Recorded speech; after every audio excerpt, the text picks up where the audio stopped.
I'm Soledad Tanner, founder and CEO of STC Consulting. I will be speaking to you Tuesday, April the 20th at 2 p.m. Central Time, and I'm so honored to be part of the virtual speaker series at Laredo College. Let me ask you, what do you enjoy every day? What do you love to do? What is your passion?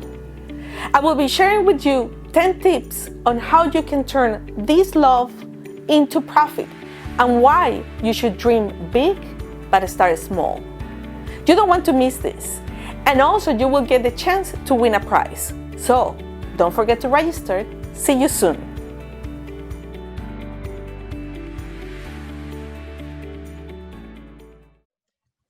Hello and good afternoon, Laredo College. My name is Alan Cantu, and I am the president of the Trio SSS Club, which you should totally join, and your MC for today. I would like to take a few moments to welcome Dr. Ricardo Solis, Laredo College president, Board of Trustees, administrators, students, faculty and staff, community members to our virtual speaker series. But before we go any further, I would like to make a special announcement. Today, one lucky Laredo College student has the opportunity to win a 1-hour complimentary consultation from our keynote speaker. Student must sign in and remain present until the end of the presentation in order to claim their prize. We encourage everyone to participate throughout the presentation to have the opportunity to win a prize. Don't forget to sign in, and the link can be found in the chat box. I would also like to encourage you to turn on your cameras and turn off your mics. Our keynote speaker for today is Soledad Tanner. To begin with, Ms. Tanner is an outstanding international consultant, award winner, global financial business consultant with more than 30 years of experience. She is also the founder and CEO of STC Consulting, a firm that helps improve the profits and productivity of business. In addition, Ms. Tanner has also received a bachelor's in business administration with an emphasis in management and a master's in international business at UST. Aside from being very accomplished, she has also received several awards, such as the Trailblazer of the Year Award in 2020 and the Emergent Entrepreneur Award in 2019, just to name a couple. Lastly, she has been an English and Spanish financial speaker at several events. With that said, I like to direct your full attention to Soledad Tanner. Let's give her a warm Palomino welcome. Good afternoon, everyone. Thank you so much for having me here. I will give me a moment so we can share the screen. So you tell me when you see it. Can you see it? Super. So a couple of things I want to say first is I want to thank you, Dr. Ricardo Solis, President of Laredo College, the Board of Trustees, the staff, the Office of Student Life, and everyone who has done an amazing job behind the scenes to make this day possible. It takes a village to put together something like this, so I appreciate the invite. Also, I want to take this opportunity also to say that I am fully bilingual. So if at any point you have any questions in English o en español, por favor, hacerme las preguntas. I was born in Ecuador. I will tell you a little more about that. So we can manage both languages. And I also would like to encourage strong participations because we have great surprises for all the people that actively participate and ask questions. You are more than welcome to ask questions as I go along. This presentation has been prepared for you. And so your participation and attention, it really, I sincerely hope it makes a difference in your life. So let's start with that. And first, the topic is turning your passion into profit. So why, and I'm gonna skip this because I have already introduced it so you can see the education is, and all I want to say in this slide is education make the difference for me. I was born in Ecuador and had the opportunity to come to the United States, and the difference between a life that I would have had without education from a college or a university. So I'm very proud of you. Continue your education, graduate, and go along in life to do what you're meant to do. And that, I hope this presentation supports that dream. I also want to, so you know a little bit about me before going into the topic, is that I am the founder of STC Consulting, a firm that helps people improve the profit and productivity of their businesses. And these are our services to the community. So a CFO On-demand, controller On-demand, financial speaker, financial management, financial coaching, business consulting, everything that has to do with numbers and money for a company. So let's start. What are you going to learn here? And remember, you can, if you have a question, I cannot see the chat, but the master of ceremony, the MC, will let me know if there's a question, okay? So in this session, you will learn a little bit about my journey. So I'm not just somebody speaking behind Zoom, but somebody that you can hopefully relate to. You're going to learn about passion, purpose, and profit. Also, we will talk about why it's important to dream big, but start small, step by step. We were going to have the money talk. Remember, I'm the money woman, so we're going to have the money talk, because if you have a business, it's important that you know how the money is doing. And we're going to close the presentation talking about how to follow your dreams. So let's start at the very beginning. So I want you to know that that's me when I was 4 years old, my first day of classes. And I found that picture, obviously, probably my mom gave me that picture. And I had not seen that in years. And I was just shocked when I saw that. It seems that I'm ready to go to the office, right? I didn't know what my passion was. I was only 4 years old. I already had a briefcase right there. And I had no concept that my dream, what my dream was. But here I want to make the point that all of you have already inside you the dream and the passion. Through life, you're going to look for it, and you're going to find it. And hopefully you're going to follow it. So fast forward 20 years, when I was 23 years old, I graduated. And that is my grandma, who I was so happy to share that day with, because I was the first as female graduate of my family with an advanced degree from La Universidad Católica de Guayaquil in Ecuador. And I graduated with, I'm a commercial engineer, which is a triple major between economics, business, and auditing. But more important than that, it was the dream that somebody believed in me, my mother, my grandmother, and I made her so proud. And I can tell you that by far is the proudest day of my life, something that apparently it was almost impossible, it became possible. And this is where you are right now. This is the chapter of your life where you are finishing your college. And so I want to follow me. I'm going to take you in a journey, what happens after that, right? So after that, I wanted an MBA, and there were no MBAs in Ecuador.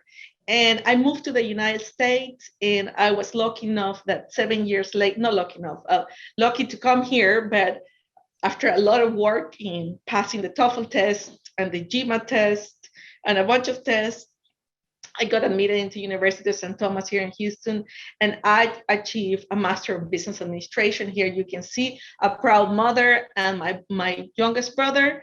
My oldest brother lived in Switzerland and couldn't come, but he obviously was also proud. And all that education took me and took me to that photo is the headquarters of Deutsche Post. I'm moving the screens here. The Deutsche Post DHL in Bonn, Germany. All that education, you know what it gave me? It gave me the opportunity to fly around the world and achieve dreams and go beyond what anything that I have ever dreamed it was possible. So the message in this slide is continue to study, continue to pursue your education. It's difficult sometimes, but continue, even if you have to do it in another language. I remember just studying with a dictionary next to me, because I think you're gonna laugh, but Google didn't exist when I did that. So believe it or not, that's possible. Google did not exist, and we were doing it simply with a dictionary. So let me move forward here. For some reason it's not moving. Okay, so then what happens? After 20 years in a global corporate career, I decided that I love finance and I love numbers, and I decided that it was very important that I can take that knowledge to the people, to regular people like me who wanted to open businesses and wanted to have that expertise to make their business successful. So little by little, block by block, step by step, oh my goodness, I was able to create a company, and it has been already 5 years of that. And here you can see in the center picture, also one of the proudest days, I received a certificate of a congressional recognition from the US Congress, an immigrant, a woman, somebody who came just to work, and I was recognized for the contribution to this country. And I know you will continue to do that too. So let's start into the topic. So that's kind of a journey. That journey took more than 30 years. So success is built with like step-by-step process, right? And so when you think about what you want to do, it's not something that you're going to accomplish and finish in 2 years. Just think like when you had Legos and you played with Legos, or when you are trying to lose weight, you're not going to lose or run for a marathon, right? If you have never run, you cannot come here and say, well, in 2 weeks, I'm going to be prepared for a marathon. Absolutely not. It may take a year. You're going to go step by step. First, you're going to run a mile, then a second one. And that is the journey that you're going to have throughout your years, professionally and personally. So here I want you to see very successful people. So what do they say? Passion is energy. Feel the power that comes from focusing on what excites you. So what is she talking about? She's talking about that you need to find that thing that makes you happy in the morning. When if you were to have to choose one activity when nobody's looking, what makes you happy? Is it construction? Is it painting? Is it singing? Is it math? What is that? And when you find that, start paying attention to that, because that is going to take you to find your passion. It just doesn't come and knock on your door and tells you. It's just you have to look for that. So step one, passion, purpose, and profit. The truth is that each one of us has a passion. We are all born with something that is inside us that we have to give to society. So it's critical that each one of you find out what that is. That is your purpose. The purpose is to discover what is that great talent that you have inside you that will be your contribution to society. Many people don't believe that you can turn your passion into profit. And I am here to tell you, you can't. So if you like to build, you can become a construction, the owner of a construction company. If you like to cure, you can become a doctor. If you like me, I love numbers since I was very little. And I have to admit, I doubted that type of knowledge I could ever convert it into a business, because I saw it as highly intellectual, and I didn't really figure out until later in life that you can convert something that you like in a company that helps others. So, but it doesn't show overnight. It takes planning, soul searching, and hard work to continue to identify. And when you get that aha moment, write it down and continue to look and see what makes you happy. And for people that tells me that starting a business can be done in a month, in 3 months, I'm going to tell you, it takes patience, planning, effort, but it's worth it if your passion is right? So success doesn't happen from anyone in 1 year or 2 years. Success is something that it takes time to build it. And also, so you don't see any of these famous people that they become famous in one day, right? It's a whole journey. So this is key. Dream big, start small, but most of all, start. Start. Even if it's in your dining room table, even if it's in your room. Sometimes you see these people, these pictures of these famous people like Apple founder and Facebook founders and all of those. Where do you think they started? In the garage or in college, right? Three people inside a desk and like everybody trying to pitch. And so don't limit yourself because you don't have an office or you don't have money right now, or you don't have the idea fully formed. Just start little, and then you will see how little by little you start giving form to this idea. So number 2, dream big, but start small. This is critical. So when you see yourself, kind of when people ask you, how do you see yourself when you grow up, right?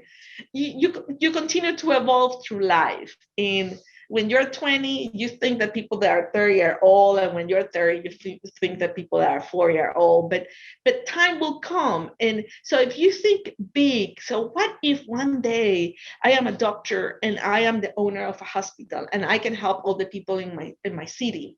Or what if one day I want to be an engineer and I'm going to be constructing bridges and think. Right now, I'm not saying that you're going to be that tomorrow, but you need to think big and then little by little go towards that. If you find that passion, it will take you to a better place, meaning you're going to have a most fulfilled life and you're going to feel that inside you every time that something goes right. It might be better to take things one step at a time. As I said before, don't rush into it, because that allows you time to fine tune it. If you sell a product, let's say you have, you are a great chef, you may start with like a food truck, and then you go into a bar, and then you go into a restaurant, and then so step by step, so you fine tune your recipes, your pricing, the art of handling people, so step by step. So save a couple of months. So I understand you're college students now, and we all have been there. You're studying and you have loans, and right now it's not easy. But if you get the chance to get an additional job, start saving little by little, because that saving, that habit, when you have higher paid job when you graduate and you go and to the other things, you will have already the habit of saving, and that will allow you to start whatever you're thinking that you could start later. So keep your day-to-day job. See, I am conservative in a way that I think the risk has to be taken with precaution, right? So start a business while you still have a job. Meaning, don't run and say, I'm going to start a job tomorrow, and then you don't have a way to pay for your car, for your gas. So have your job, work longer hours, after work, come and think about what the product is, make some samples, start working with your friends, work the weekend, right? And then go back to your job. So you are, at the same time that you're producing money and you're paying for your responsibilities, you're saving, but at the same time, you're developing the product or the service. So you start small until you see that service is evolving and people are buying it, and you see the money coming, and you start fine-tuning the process and procedures. So it's little by little. So play with these two simultaneously until you find a good balance. So when some people ask me, when is the right time to leave my job and just jump into the business? So again, it comes from a conservative financial person. Every person is different, but I suggest that at least your business give you at least 50% of what you need to live. So then you can pay your electricity, you can pay your car, you can pay your basic expenses. And you also, that will tell you that at least your business is already producing. And if you put more hours, it will produce more. So you shouldn't jump into anything but have a decent chance of success. That is why it's important that at least you do these two things parallel to see how successful you. If you sell cookies, if you're a baker, if you sell cakes, and you want to have a bakery shop, don't quit your job, rent the place, start the bakery, and then nobody buys that cake, right? You at least have to know that people love your product and they are little by little buying it. And it's very important that if you want to start a business, you have your personal life in order, which means that if you have debt in your personal life, and then you have credit card, and then you ask for a loan, now you're negative in both sides, right? So at least try to pay as much as you can your personal credit cards, have a little bit of a savings, and then you start your business, okay? Otherwise, you're going to be stressed out, and it's not going to be, it's going to be a little difficult, okay? So point number 4, have big goals, but small steps. So one step at a time. Don't panic, go step by step, then you're solid. So many people use vision boards, and a vision board to have a broad vision of what you want to see. So one day I want to have a company with, like 10 restaurants in 5 cities and 200 employees, and I'm going to be the king of barbecue in Texas, right? That's it's good to have that broad vision, determine your goals, but be flexible. Maybe it's not going to happen in 5 years, so it's going to be step by step. So be flexible with that. Have that light in front of you and walk towards that light, but step by step.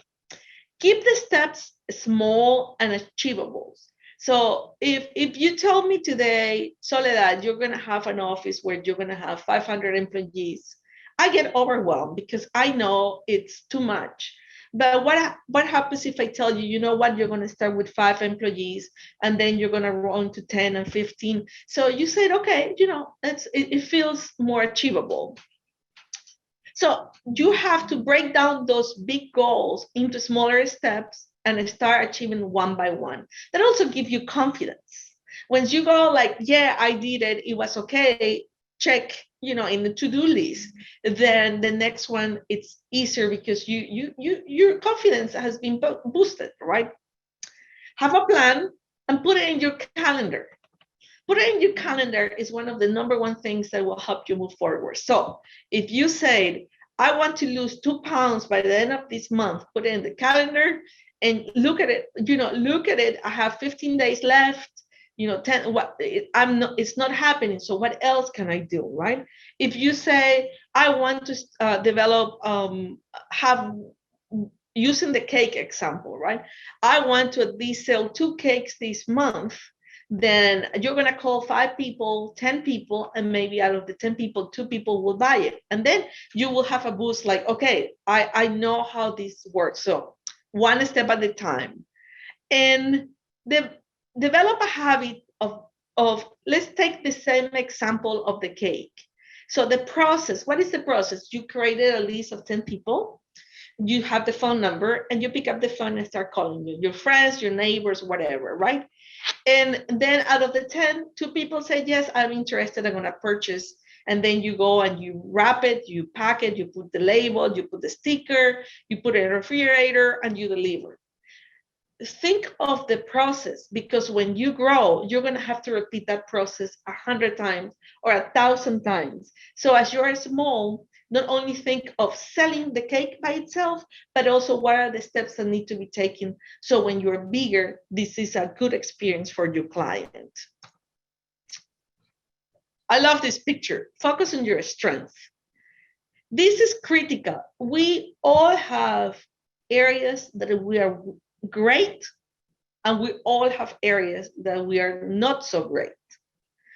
For example, I love numbers, but if you ask me to do anything that has to do with IT, I can do on, off, but anything else, I am petrified that my computer is going to crash and I'm going to get viruses. So I leave the IT to the experts, and I work in my strengths. My strengths are the numbers. So I want each one of you to think, what is that I'm really good at? And that's the area that you need to focus. And don't worry if you're not good in another one. We all have areas of strength and areas that it's better to give it to the experts. So it maybe marketing is your area of expertise, then do that. And then maybe finance is not your area of expertise. So guess what? Call Soledad. She will be so happy to be able to do something that she does really well. So find people that are really good so that can help you and fill the gap. Sometimes if you start small within your own family or friends or outside, look for that person. And develop your strength. So if you're good in numbers and you are not good in IT, let's continue with that example. Don't get frustrated about not being good to IT. Try to learn. You're always learning, but you will never be the IT vice president of a company, and you will never have an IT firm because you don't like it, you don't enjoy it. So leave that to others and you go to the area that you are really good. That's a way to really move forward happier, right? So plan for tomorrow. What does it mean? Think forward, try to think in 5 years, try to think in 10 years. What did you see the society is going? Like this year, we could have never imagined that we were having this chat through Zoom. In regular years, I would have been there in Laredo, standing in front of you in some kind of auditorium, talking to you. But listen, COVID happened, and now we're all on Zoom, and we're trying to get move along with technology and with the times. So if there were changes, how would you position your products and services in the future? What do you see happening? And sometimes we get it right, and sometimes we get it wrong.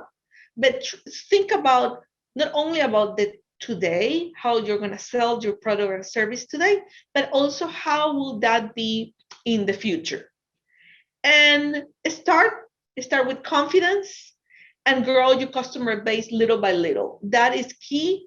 So in the case of the bakery that I used before, so 2 people would tell 2 more people that would tell 2 more people, and then you will have a better customer base for the future. Okay, so hold on. So this is something that entrepreneurs do all the time. Think constantly. How can you do things better? Keep questioning yourself in life, in business, at work, in while you're studying. This is something that if there's one thing you take out of this presentation is your constant self-evaluation about, is there anything that I can do better? Is there anything I can do different? Is there anything, can I pack it better? Can I do it in less time? What can I give the client for a better experience? So you will never stop growing and learning. So I know that now you are in a formation period, but as you come out of college, you will forever continue to learn, either in classes, online, listening to other people, keep asking yourself, how can I do this better? So point number 7, check out your competition. It's a little bit of commercial espionage, I guess. So if you are in construction and you are flipping houses, right? And you can do it in 2 months and your rates are X, you really sometimes want to know what your competition, your neighbor is doing, or your friend that has another company. See if they can do it cheaper, faster, better. What are they doing that you could do, adapting it to your company, right? So you want to make sure, keep an eye of what people are doing so you are not left behind. And suddenly your competition has a website, has virtual reality, has a different customer service. So keep an eye on what others are doing.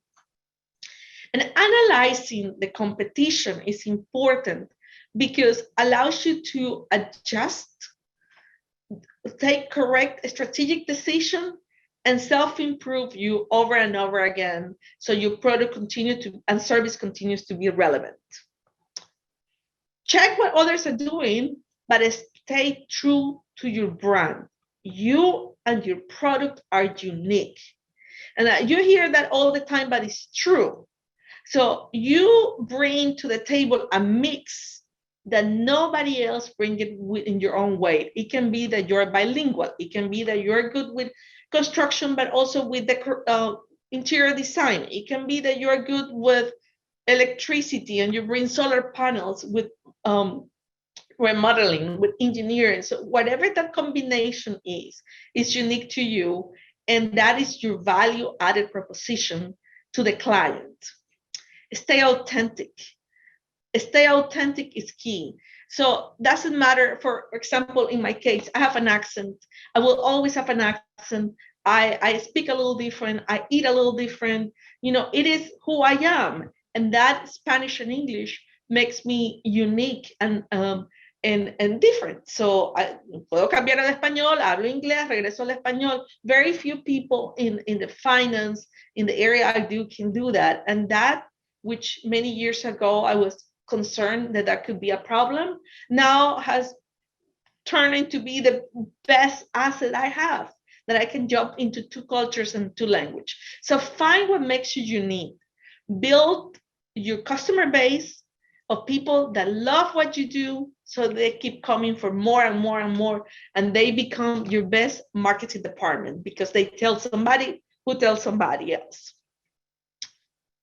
If you haven't yet decided what kind of product or service, or you're thinking maybe one day I would like to be an entrepreneur, but I don't know what to do, this is write this down, all of you, and said, what problem are you solving? You need to start with what problem are you solving. So think the kind of problems or challenges you see around you. Start with the family. Look towards your mom, your father, your brothers. See what they have. Let's say you're going on vacation. Who will take care of the dog and the cat? Well, that's a problem. Solution. What kind of service can fit that? Oh, let's say you're busy at work and your car is broken and you need to take it to the mechanic. That's a problem. You cannot leave work to take it to the mechanic. Solution. Maybe somebody can come and pick up the car and you pay a little more, but you solve the problem, right? Problem. You're sick at home and you just went through surgery and you need to eat healthy without salt. Solution. A service that delivers food for people that are taking care after surgery. So always look, how can you make sure your product or your service in the future is relevant? Your product and service must, I repeat, must solve a problem that somebody else has, and you are the solution. So I want you to think about that. So here we're going to talk about problem, solution. And that solution, you should be able to be relevant today, but also evolves with technology, evolve with additional customer service. And it's important that you determine the right price point. So in the curve, what is the right price point? So at a price that you determine what it's going to be, what is the demand that the product is going to have? How many units will you be able to sell at that price? And now I want you to test it. Start small, retest it, do it again, retest it, do it again, until it's like, it's working. And now the money talk. I love this part, the money talk. Okay, it's wonderful to have all those dreams and all these desires and the vision and the calendar, but a business is a for-profit institution and organization and needs to make money.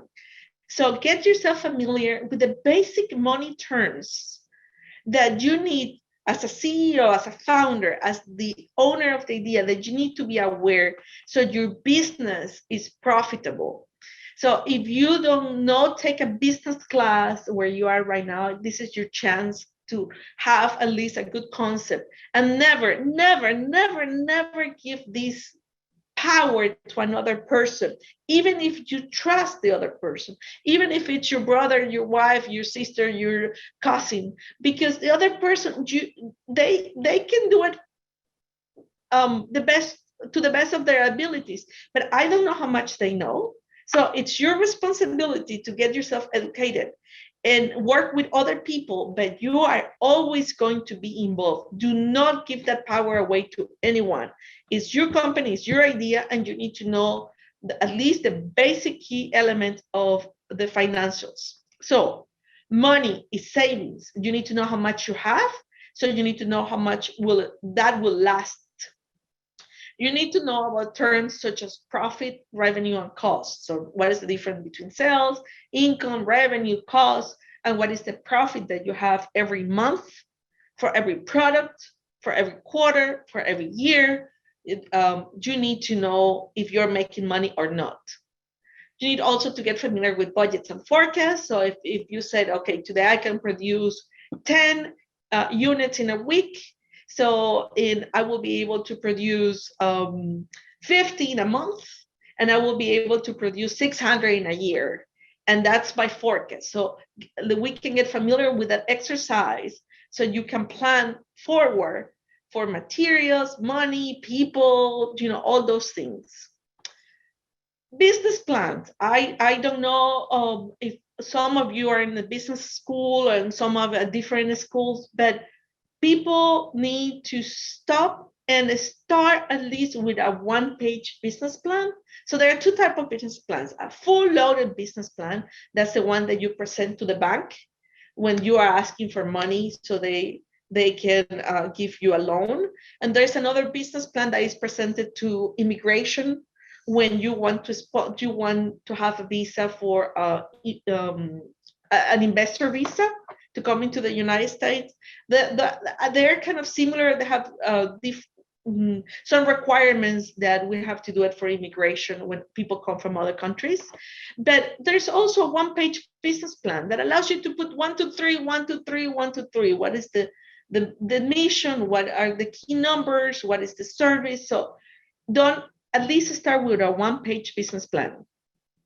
You need to know if you're going to need loans or cash flow to finance your business, or how are you going to subsidize this idea. And if you are not a subject matter expert, if you don't like finance, well, then hire a consultant, a bookkeeper, a CPA. And please, if you start a business, a formal business, you need to have an accounting system, even a basic one. I don't want to ever see a box of receipts in a shoebox, because that is not a company, and that is an informal way to just get yourself in trouble. If you follow your dreams and spend your life doing what brings you joy, you are more likely to find success because you love doing it. I can sit here and talk to you about finance until dinner time because I love it. You're going to go, no, please, Soledad, no, that's too much. But I love it. So if you find that within you, then you will have higher probability of success because you will be happy. And when you believe in something, the force of your convictions will spark other people's interest and motivate them to help you achieve your goal. This is essential to success.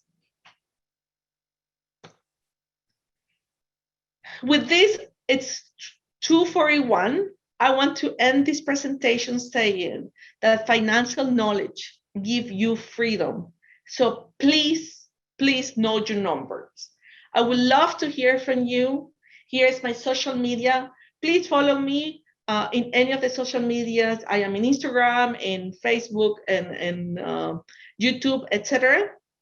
And also, this is my contact information. If any of you would like to reach out, that's there. And I would like to really thank you for the opportunity to talk to all of you.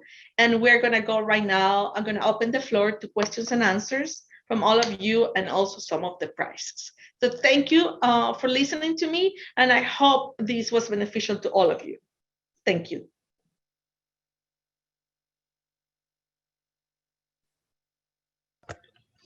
Hello, Ms. Tanner. I have a question. Go ahead. So it's a little personal. Why business? What about business caught your attention? Because I come from Ecuador, a country that buys and sells. It's a port city, and since I was little, I saw trade. Things will come in to the port, and I would see how trade was done, and I like that idea of creating and selling and adding value and creating. And if you want to, I'm gonna tell you also something personal.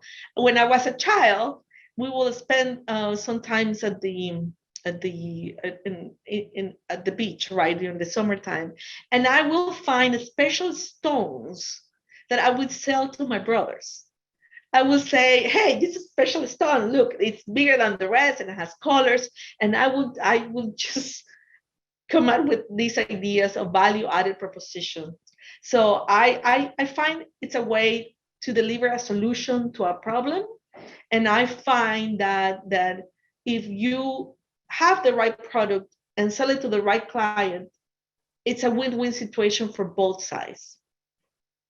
Thank you, Alan. Thank you.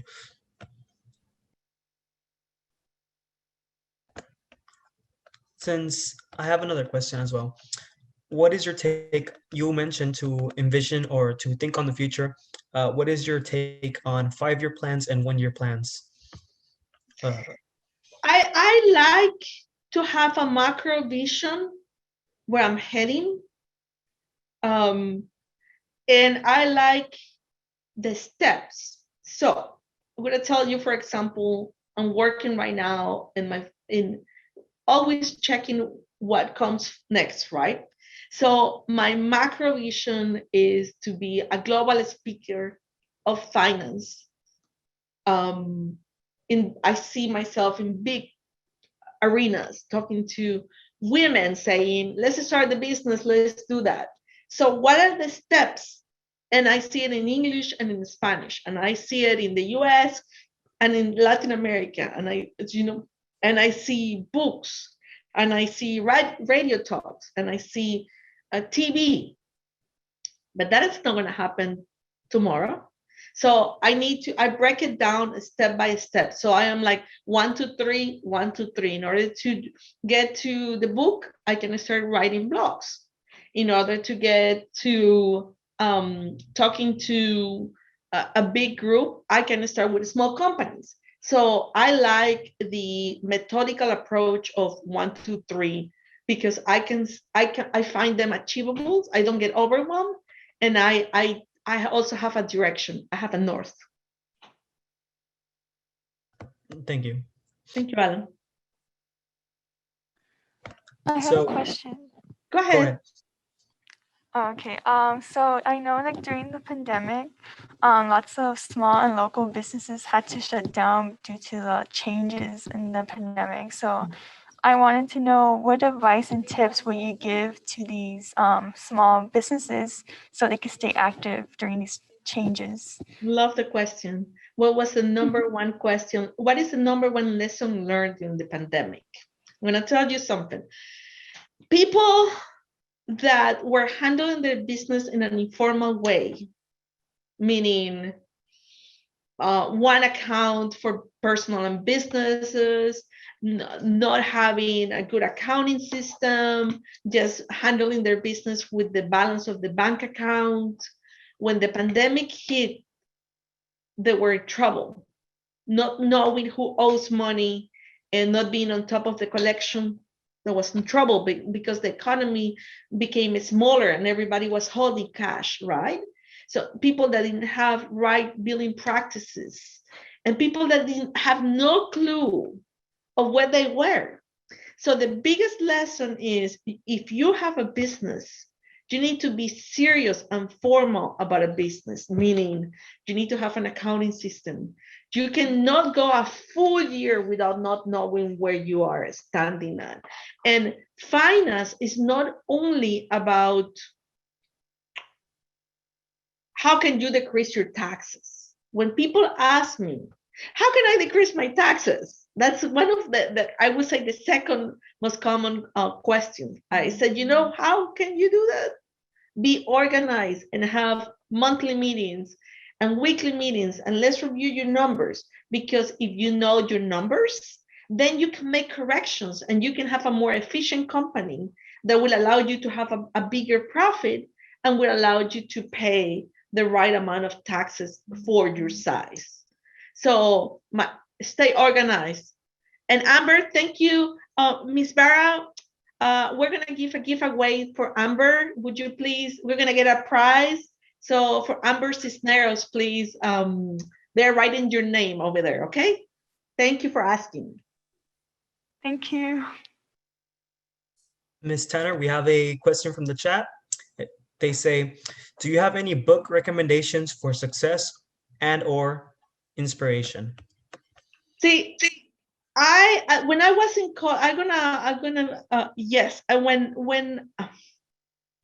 I was in college, I read mainly technical books, right? So I will say at that time, it's a time to read and learn the foundation of what you're doing. So if I want to give you a recommendation right now, it will be to take a business class so you know how to read a P&L, you know how to read balance sheet, and you know how to read a cash flow statement. There are millions of books on self-improvement and confidence.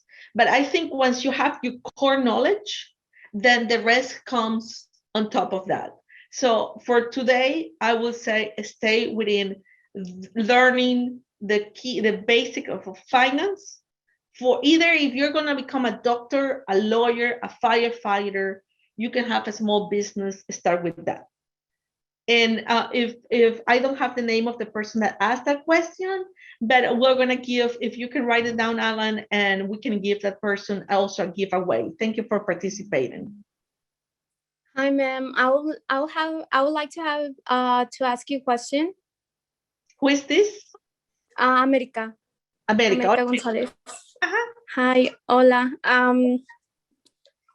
I have a question regarding you mentioned savings, and I have been I don't know, I have been practicing like writing the amount of money I have, and okay, I'm just gonna spend this amount and I'm gonna save this amount. And I think I've been doing good with that. But I have a question regarding what to do to do something with that saving, not just keep, oh okay, I just have this amount. You know what I mean? Like do something with it. Yeah. So this is what I suggest. The first step, number one, is to create the habit, which you apparently you have already started, which is wonderful. That's half of the battle. I'm going to tell you before that there are people that make millions of dollars and spend double of what they have made. So it's not about how much you make after you cover your basics, you know, like electricity, water, you know, insurance. Once you have covered your basic needs, the rest, I have met people that make so much money and they don't have one penny saved. So it's how much you spend is the key issue all your life. Remember this. So I like to have my savings in autopilot, which means that I started when I had my first job and I was making, you know, like basic salary. I would put 1% of that into a different account. 1%, because I couldn't do more. That was my reality. I needed every penny to pay my basic expenses. And then I got a raise and I covered my basic expenses and I went to 2%. And then I went to 3%. And then I got a raise and I will go to 4 and 5, etc. So what to do with that money? For me, 3 months of your basic expenses should be in a savings account. So 3 months. So if you lose your job tomorrow, you have 3 months right there. And then after that, you can, when you have 3 months and you put it in savings accounts number 1, then you can have the rest of the money going into either a CD, or because you're young and you can have another 3 months in earnings of money, or you can open your 401k if your company if you're in a company that offers a retirement plan. I said that's the third step, right after putting in self mode, like it withdraw every month. Then you get to the 3 months, then you open a CD, so for extra, or to pay for college, or to pay for your master, or to pay for your business. And then the rest, I like to put it in a 401k, because you are so young. You right now have 40 years that money will grow. And when I know it sounds like a long time before you retire, but you have one thing in your favor right now, it's time. It's the compound interest rate that your money will grow, and you will pay taxes at the end. So that will be like 1, 2, 3 what I would do. ¿Y cree que sería inteligente como el invertir, como si tengo una cantidad ahorrada, o digo, voy a hacer esos 6 meses y estoy ahorrando, y cree que sería inteligente, después de este tiempo tengo una cantidad y puedo invertir en algo? ¿Cree que sea inteligente hacerlo? Ahí usaste 2 palabras, inteligente e invertir. Inteligente es dependiendo del resultado, e invertir es dependiendo de dónde y el retorno en inversión. So the return on investment, right? So invertir, hay gente que le encanta invertir en el mercado de la bolsa de valores, en el stock market. Hay gente que le encanta invertir en un bien. Me compro una casa, mi tío le hace flip y la vendo y me gano un dinero. Es una respuesta general. Tendría que ver qué tipo de inversión, y no la puedes hacer solamente como isolated. Tendríamos que ver el resto, ¿no? ¿Cómo está si tienes tarjeta de crédito, está pagado? ¿Cómo está tu pago de la universidad? O sea, como todo, es como ver todo el ambiente, ¿no? Invertir es importante, pero acuérdate que todo es balanceado. Tú tienes que balancear el riesgo. Yo no recomiendo que sin tener ningún ahorro y tener deudas por acá, te vayas al mercado de valores. Inviertas tratando de outcast, ¿sabes? Porque toma mucha experiencia hacerlo, ¿no? Yo soy más conservadora, cada persona lo hace diferente. No es my cup of tea. Okay. Al mercado de valores. Thank you. Gracias, América. Gracias. Un giveaway para América, por favor. Miss Bala, si apuntan el nombre de América González. Thank you for your question.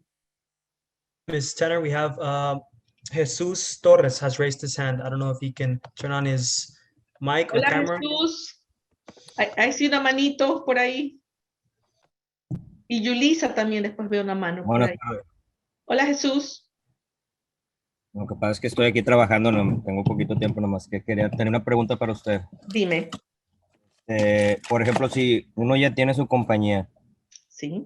¿cómo usted recomendaría cómo podríamos implementarlo? O sea, ¿en qué se podría basar uno para implementar la compañía?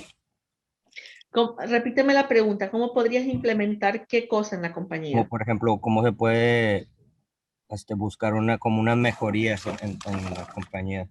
Como un process improvement, ¿Cómo improvisar más? ¿Cómo puedes llevar tu compañía al siguiente nivel? Sí, exactamente. Te entiendo. Ok, lo primero, gracias Jesús por tu pregunta.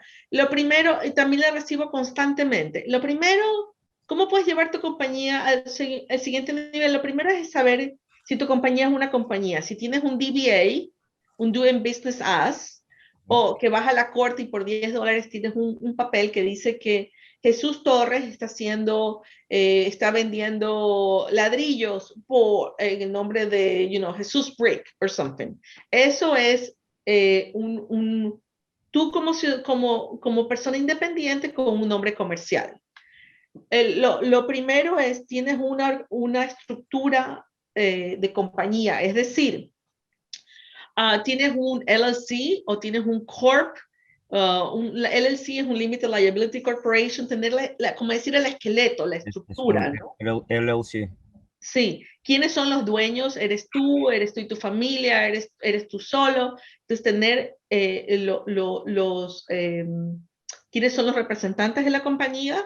Yo te diría el siguiente paso es tener ir al banco con esos documentos y abrir una cuenta de banco a nombre de la compañía y tener también una tarjeta de crédito. Muchos de nosotros los latinos somos adversos a tener una tarjeta de crédito, pero es importante que tu compañía comience a generar historia de crédito, porque más adelante, cuando necesitas crecer, ¿qué tipo de compañía tienes, Jesús? Vendemos material eléctrico. O sea, la compañía ya está, ya tenemos todo eso, nada más como Okay. por ejemplo, cómo podría uno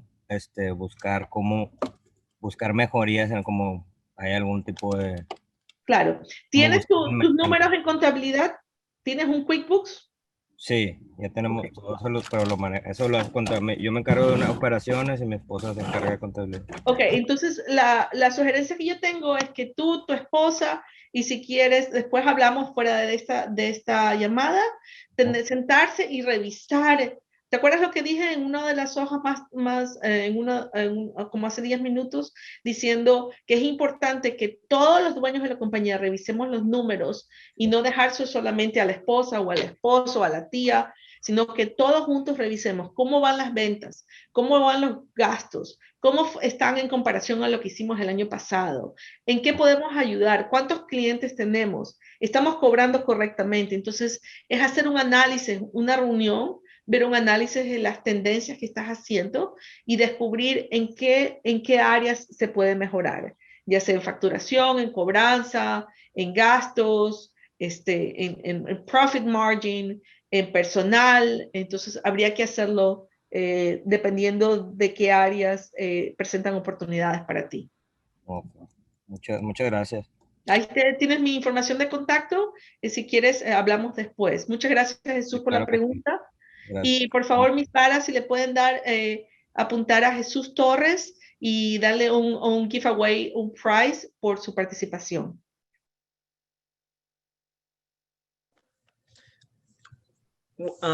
Before we continue, I would just like to acknowledge real quick the president of Laredo College, Ricardo Solis. Thank you for joining us. I'm not sure if you'd like to share a few words. Certainly. Good afternoon, everybody.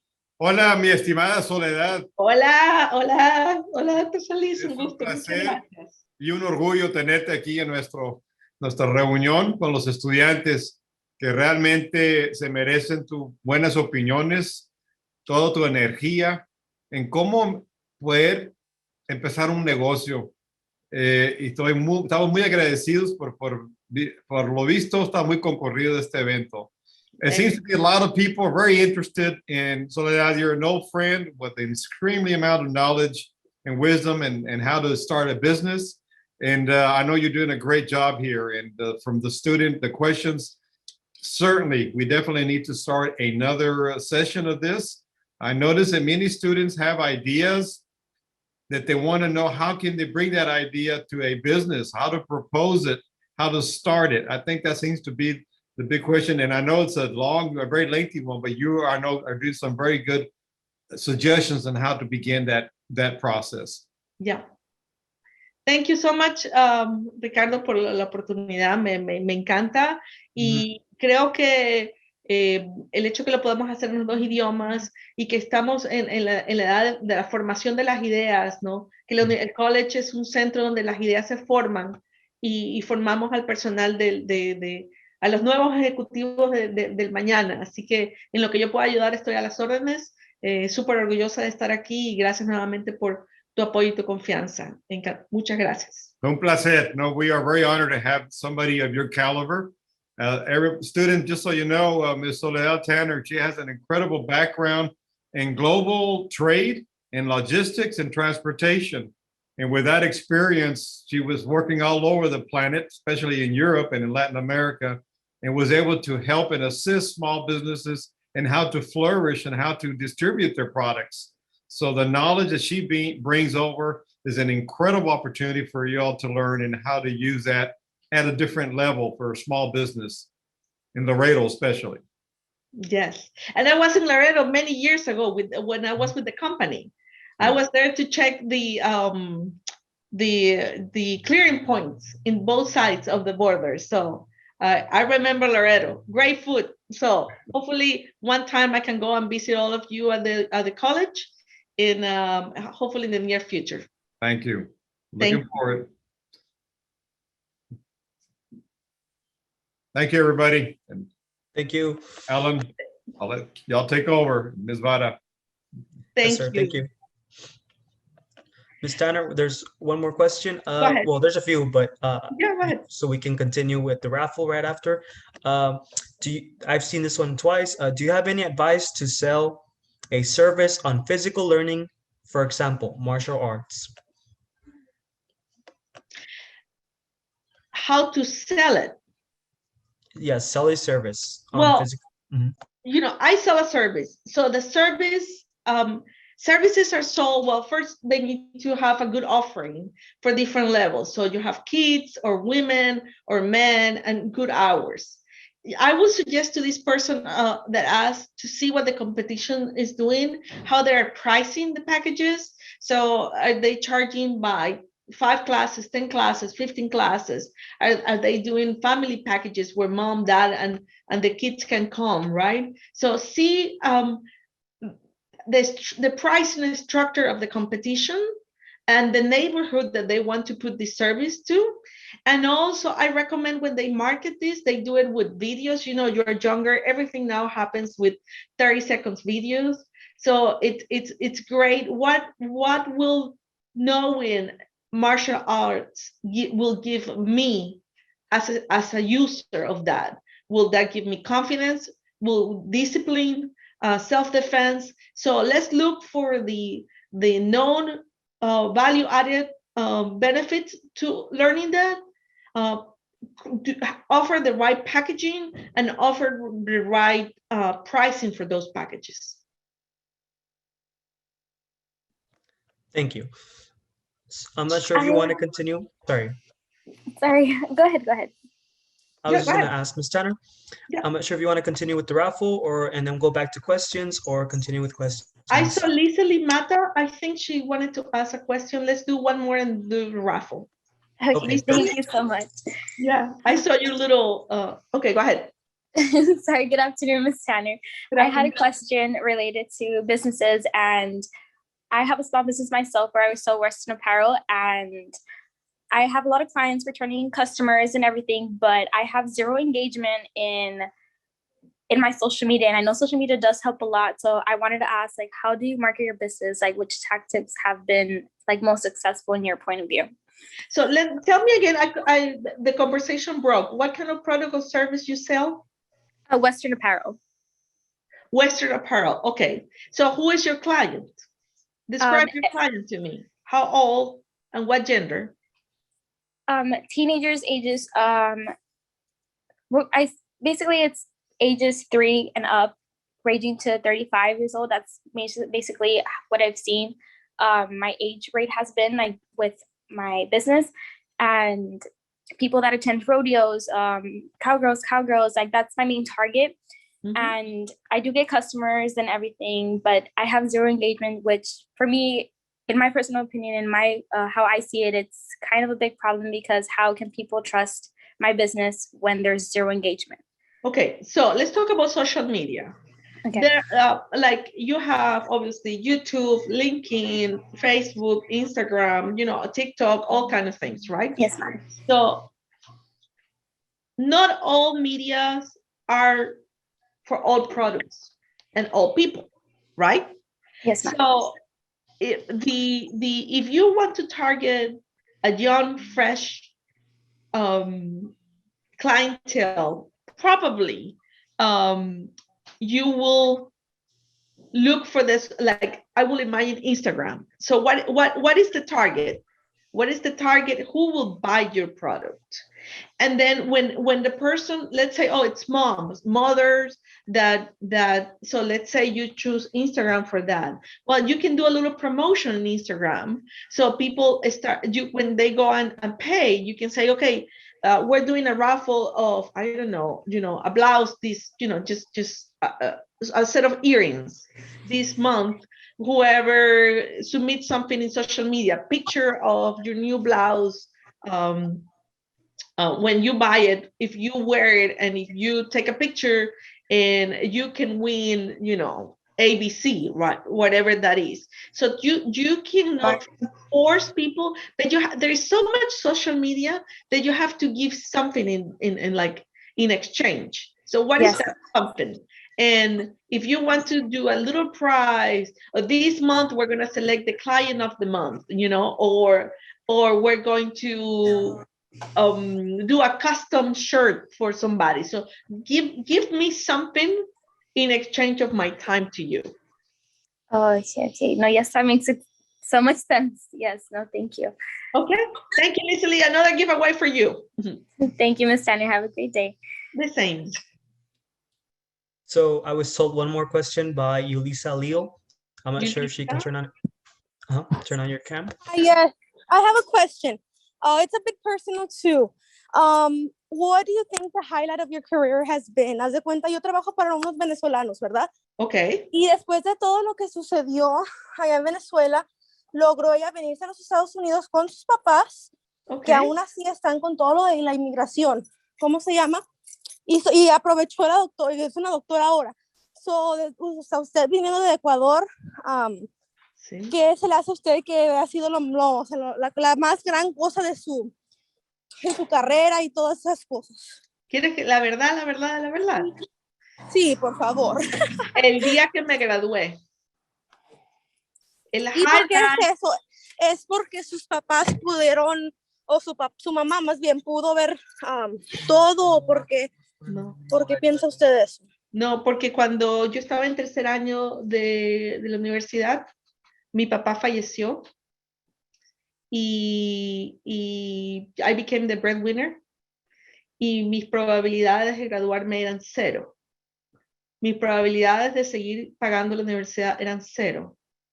Y en Ecuador no hay FAFSAs, no hay student loans, no había nada de eso, esas cosas maravillosas que ofrece este país. Y contra viento y marea, y con milagro y la ayuda de mucha gente, me gradué. Lo imposible se hizo posible. El segundo fue graduarme en Estados Unidos, porque ¿cómo iba a llegar yo a Estados Unidos? Yo hablaba inglés, no conocía a nadie, no sabía ni cómo entrar a la universidad. El segundo fue graduarme con el máster. Sentí un orgullo que me duró, que hasta el día de hoy todavía me dura el cansancio y el orgullo.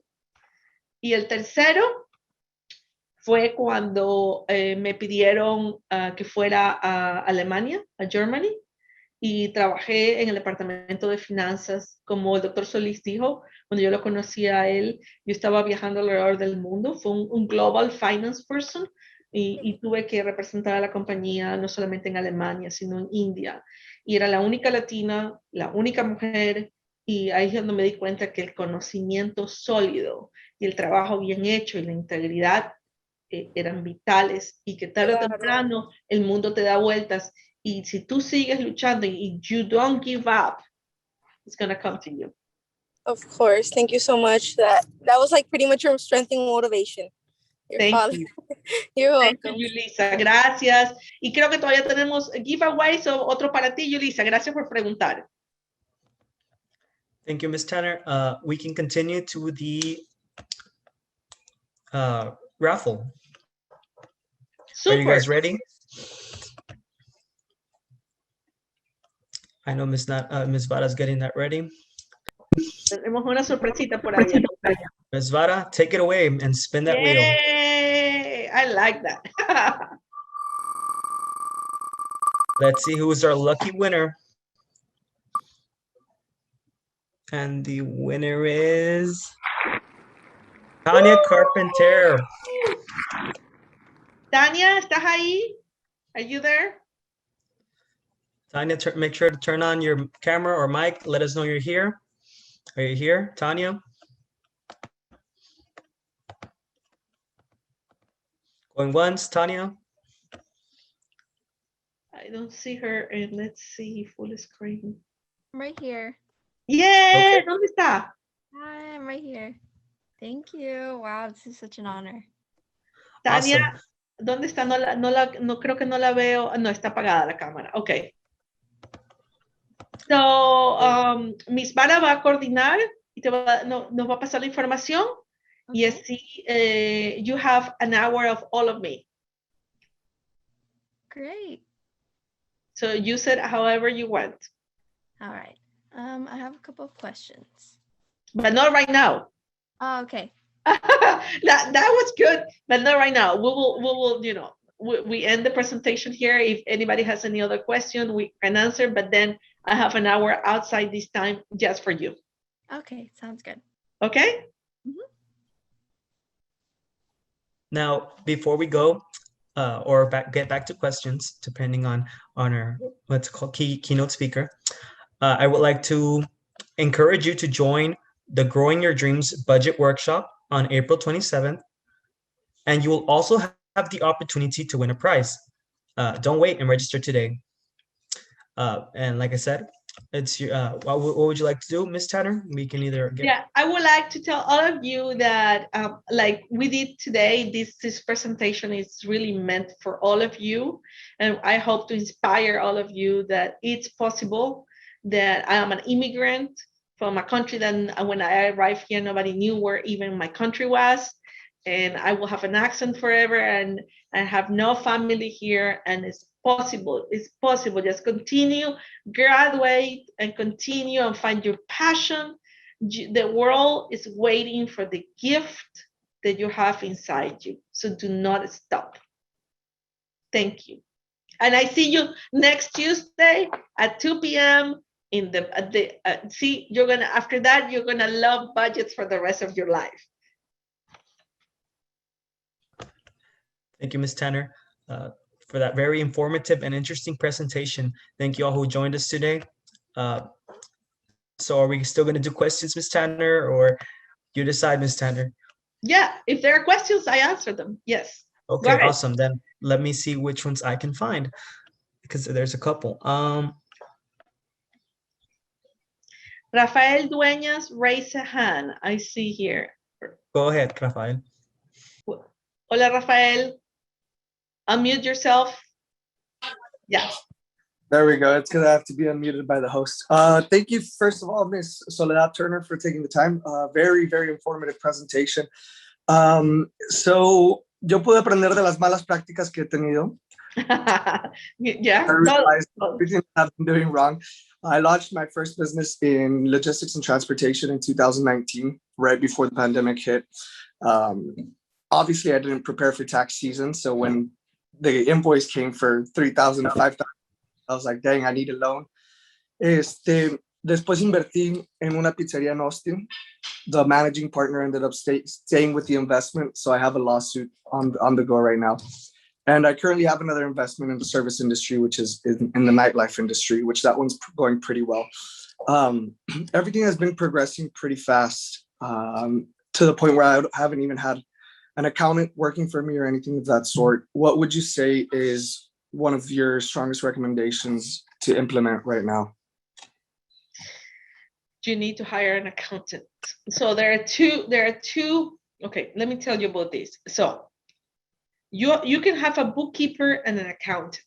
So let's start with the difference. The bookkeeper is a person who normally either study accounting in college or at least has me preguntaste en inglés o en español. En inglés, creo. Yeah, at least have a QuickBooks experience. So, tiene que tener cierto conocimiento. Por lo menos comienza con un asistente contable. Lo puede hacer remotamente. Nosotros ofrecemos ese servicio. Te lo puede hacer alguien aparte. So, every month you can go and say, okay, how much did I sell? How much did I spend? How much is in inventory? How much do I have? Right? Who owes us money? And then continue and continue and continue. You have to know that you have to save at least 20% of what you're making in a separate account to pay taxes. And you know, I know it sounds funny, but you know that every quarter as a business owner, you have to prepay some of the taxes. So when you get to the end of the year, you don't find yourself with a big bill, right? So also, it's if you can imagine, I don't know if you're still in the school or not, but if you're in the school, if you get a chance to take a financial management class, do that. If you want to have a one-to-one with me and I can go over, like the basic, what is that you need to know? You need to have invoices. You need to know, buy your products with credit cards. You need to, build, strengthen the controls of your business. So when you open, I show you in QuickBooks where to go, what reports to run. So you go and you click, at least have a basic idea where you are. So that it's important to work at the operations of the business, but you are, as an owner, you're responsible not only for the operations but the overall financial well-being of that company. I hope that helps. Good luck. Thank you, Ms. Tanner. There's one that really caught my attention. Any tips on starting my credit as a college student? Yes. Thank you for asking. Yes, this is critical. So, credit cards are a loan. When you have a credit card, you are being given a loan that you have to pay at the end of the month. My philosophy is, if you don't have the money to pay at the end of the month, do not use it unless somebody needs to have surgery in the hospital. So if somebody's sick and you need to put money in the hospital to save their life, I put all my credit cards and I will figure out, because we're saving a life, right? But outside that, clothing, drinks, trips, food, etc., iPhones, electronics, unless it's a computer for you to do the work. Those are nice to have. So handle your credit card efficiently. Now, once you pay your credit card at the end of the month, that is telling you, oh, this person pays on time. Do not pay late. Every late payment stays in the history for 7 years. Please pay early, do auto, that electronic. All my credit cards, the business and the personals, are paid. I have them set up as to pay them at least the minimum amount 2 days from the due date. And I know every month that I go and pay the extra, that if I have, done extra. And another way to start your credit history is that you go to the bank, and let's say you have no credit history, you can put $200-300 in a CD, and they will give you a secure credit card based on that CD that you have put. I started my business because when I arrived here, I was 26 and I didn't even know what was the credit history about, and my credit history was 0. I literally didn't exist. So I said, how do I start? And they said, well, the only way that you can start is you give me $300. And they had my $300 for a year, and they gave me a credit card with $300. That was my step one. Thank you. Can I invest while having a big student loan debt?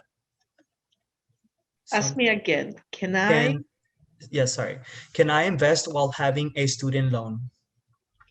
So a student loan has an interest rate that you paid. I'm not familiar with the rates, but let's say, give me an average, Alan. What is the average of a student loan? 5%? I don't know, 4% maybe interest rate. I don't, let's say it's 5. Let's just for the sake of the example. So the student loan, this is a math calculation. So people, if you want to invest, well, this person didn't tell me how, and didn't tell me what is the expected return on the investment. So let's say, let me complete the sentence. So let's say I invest with my Uncle Joe, who has already flipped houses, and I have $10,000, and based on his experience, those $10,000 can become 30% return on investment. And I will have it in 3 months. If I know my Uncle Joe really well, and I know he's a great person and he's not going to disappear with my money, right? I may do that so in order to get a higher return on investment and use that benefit to pay my student loan. But normally I would say it's good that you pay your responsibilities first, because I have known people that are 50 years old and still paying the student loans. You don't want to be there. That's terrible. Pay as you go. And there will be time for it's a personal decision, right? It's a personal approach. Thank you, Ms. Tanner. Let me see. Is it best to keep record of expense for bank dispute errors from their end? I'm not sure what that person means. Victor Sanchez, if you can ask the question.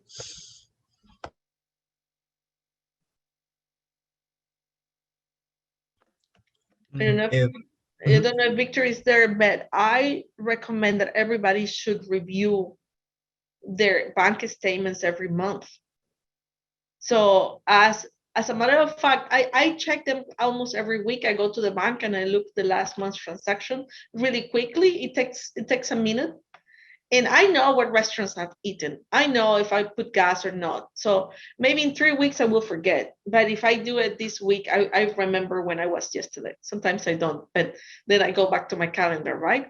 So as the statements are going at the end of the month, I go one more time. Everything looks good. I pay it out next. So I save the statement in my computer. The bank also provides you a copy. But you should audit the statement. I have found, especially in restaurants, that sometimes my numbers were not properly done and they made a mistake. So like a 4, a 9, whatever, right? So check your numbers. You're paying, it's your money, you hard-earned money. So anyway, that's that. One more question, let's say, and we close with that. If you have another one. I do. Okay. It says, how can we limit our spending and put it in our savings? Easy. You know these great things, the sticky notes? I love sticky notes. So I want you to go and buy, hold on, I'm gonna show you. I want you to go and buy one of these, right? Green. And use it and use your wall and create a budget. So you write food, $200. Taxi, Uber, gas, whatever, $100, $300, boom, boom, boom. Put it on the wall, make a budget, and have 2 colors, greens and hot pink or whatever, right? And orange. And on one side, it will be the must have, and the other side will be nice to have, right? Nice to have is going to Austin or to, vacation for the weekend, or going to dinner to celebrate my cousin Julia's 15th birthday, whatever, right? So have the 2 things and say, okay, how much do I have in must have? Let's say I have here $500 in expenses. And how much do I have left? Oh, I have 300. So at that point, you make a decision. Okay, I'm gonna save 100 or 150, whatever, and the other 150, I'm gonna choose one thing that I would like to do. I'm gonna go to my cousin Mary's wedding, or I'm gonna go to La Quinceañera or whatever, right? But you have to have control. It has to be in front of you. It cannot be random, or it can not be whatever is left, because you will never have anything left if you do it that way. And with that, it's time to go. I hope I get to see all of you next Tuesday, the 27th at 2 p.m. to start a love relationship with budgets, because they will make your life better. You will have your hard-earned money will go to the right place, and it will make me happy. So I hope all of you join for next week. And I hope this has been beneficial to you and that you have learned. And I wish all of you success and all of you a wonderful graduation, okay? Whenever you finish. Thank you, Ms. Tanner. Once again, guys, that budget workshop, Growing Your Dreams, April 27th, 2 p.m. We hope to see you there. this concludes our virtual speaker series. Have an amazing day. Bye-bye. See you next week.